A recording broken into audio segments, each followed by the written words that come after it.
Hey guys, it's Brandon Miniman from PocketNow.com, and this is the hardware review of the Motorola Droid X on Verizon Wireless. Let's take a look.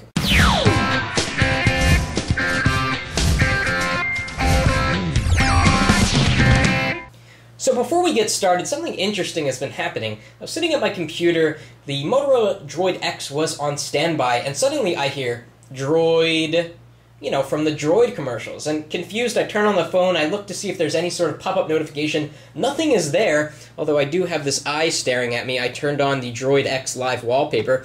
3 hours later, the exact same thing happens. I think it has something to do with this live wallpaper. If you happen to know why this droid is saying droid every couple of hours, please leave a comment because it's weird and really confusing. Anyway, let's talk about the Motorola Droid X. This device is absolutely large, unapologetically large. It's got a 4.3-inch display, although oddly, it looks slightly smaller than what you would find on the HTC HD2, and that is because Droid X is slightly taller and less wide, because the resolution is actually 854 down by 480 across instead of 800 down and 480 across, as you find on a ton of high-end devices these days. So up here we have an LED notification light, which is super handy to have. A lot of phones miss out on this. Up here we also have the proximity sensor and the light sensor. There is the speaker. Some Motorola branding, really thin bezel, which is quite nice. And then we have hardware buttons, which is great because a lot of phones don't have hardware buttons. But I wish that Android manufacturers would standardize the layout of the buttons. I mean, you could go to 10 different Android devices. They would all have different layouts. So here on the Google Nexus One, the back button is on the left, whereas the home button is second from the right. Just something to relearn. If you're used to Android, you're going to have to relearn where the buttons are. Not a big deal. Here is the microphone 1 of 3, and I'll talk about why it has 3 microphones in just a minute. Over on the side, we get this hump for the camera, so it's kind of a way that they were able to keep the rest of the body pretty thin at about 9.9 millimeters. They extended this area. Over here is micro USB for syncing and charging, and HDMI Type D. Now this is important because you don't have to go out and buy the cable or the dock for the Droid X or even for the Evo 4G. These are the only 2 devices that have HDMI out. You can actually just search eBay for a Type D connector that costs between $5 and $10. You get it home and you can connect your flat panel or projector. We're going to do a video about that coming soon, but very nice that the Droid X has the HDMI output. Here's for the lanyard. Going around the side, yes, a camera button, a dedicated camera button, and it's really in a good place on the Droid X because you can hold the device like so and put your fingers on this side of the device, and it's a dual action camera button. So press once to focus and all the way down to take the picture. This works for video as well. Very nice addition. And then the volume rocker is on the right side, kind of unconventional. Most devices will have it on the other side, but not too big of a deal. On the back here, we have a dual LED flash with an 8 megapixel camera. It takes 720p video. We're going to talk more about video quality in a future video. There's a microphone up here and a microphone down here. Again, I'll talk about that in a sec. Here is the speaker grill. I'm going to pop off the back battery cover. Very easy, just slides down. Get the soft touch rubber on the back. And the back side of the battery cover is metal, which is a nice material.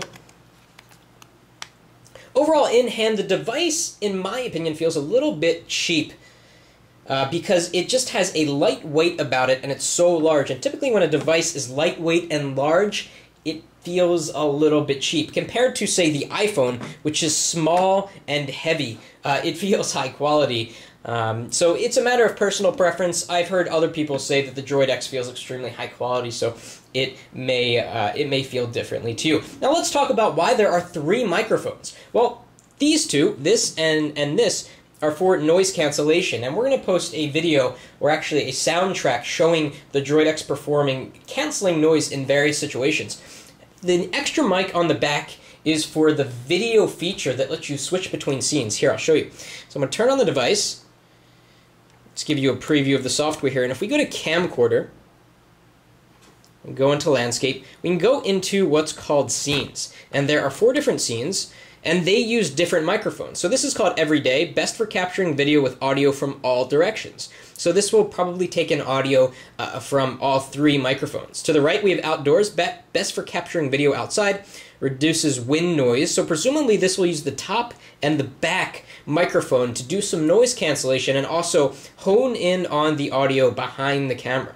Swiping to the right, we have Narrative, best for capturing video while commenting on the scene. So obviously, it will use the microphone in the front. And finally, Subject, best for capturing video with audio from the front of the camera. So this will probably utilize just one microphone in the front. It won't use the noise cancellation.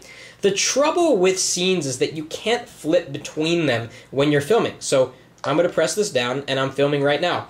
I can't do anything. I can't change the scene. I can only stop and start the recording. So that's a little bit annoying. I wish they'd have made this process automatic. It's kind of cool that there are 3 microphones, but it's a very manual process. You have to stop and say, okay, should I use the mic on the back or the mic on the front? But it's unique. No other device has 3 microphones, so pretty cool.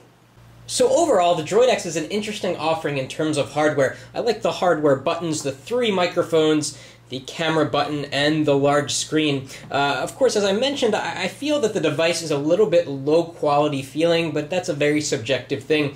Overall, the build quality looks to be good. When you look around the edges of the phone, Motorola makes decent devices, so you really don't need to worry about the phone falling apart on you. So that was a look at the hardware on the Motorola Droid X. We'll be back soon with many other videos, video tests of the photo quality and the video quality, noise cancellation, talk about the software, and more comparisons with other devices. Be sure you subscribe to our channel. I'll put a link up in the upper right corner of the video now. You can hit that and subscribe to our channel, and thanks for watching.